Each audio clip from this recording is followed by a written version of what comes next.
Bonjour tout le monde! Comment ça va aujourd'hui? Je vais très bien, je vous remercie. Même si j'ai les cheveux tout ébouriffés, je suis très bien réveillée et je vous retrouve pour parler d'évaluation.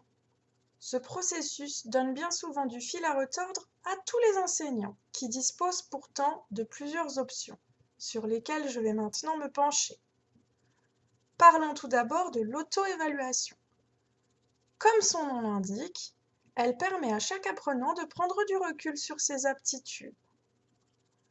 L'apprenant dispose d'une grille critériée. Chaque critère est associé à une appréciation, comme par exemple passable, compris, en voie d'acquisition. L'apprenant doit lui-même trancher avant de confronter son point de vue avec celui de son professeur. Ce mode d'évaluation est très prisé en Suisse et ailleurs dans le monde. Il a son intérêt, mais ce n'est pas un gage d'objectivité. De plus, selon moi, les élèves ne doivent en aucun cas disposer d'une trop grande liberté. Également appelée contrôle continu, l'évaluation formative permet d'évaluer un apprenant tout au long de l'année. Grâce à elle, vous contrôlez l'assimilation de points clés. Dans ce cas de figure, l'apprenant doit se montrer très régulier. Il ou elle a cependant plusieurs occasions de se rattraper. Ce type d'évaluation s'oppose à l'évaluation finale ou sommative. Elle fait très logiquement la somme de toutes les connaissances acquises sur une période donnée. Sous le nom de partiel, elle est très souvent pratiquée à l'université.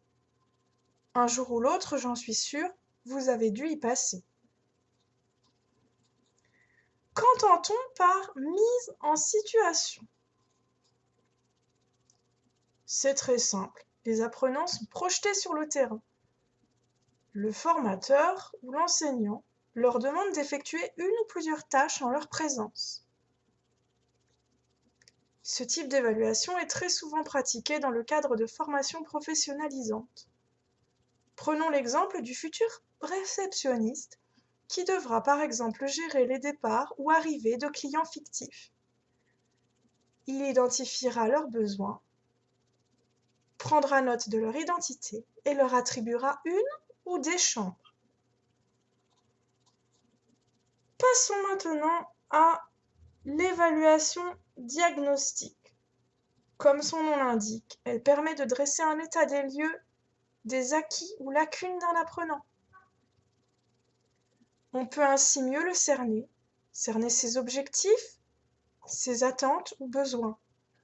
Toutes ces informations nous permettent de mettre en place la méthode d'enseignement la plus adaptée.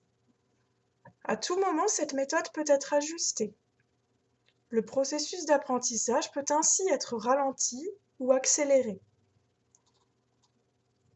Je pense ne rien avoir oublié. Cela dit, en cas de questions ou de remarques, n'hésitez pas à me contacter. J'espère vous avoir éclairé. En attendant de vous retrouver pour aborder en votre compagnie un tout autre sujet, je vous souhaite à toutes et tous une excellente fin de journée. Bye bye!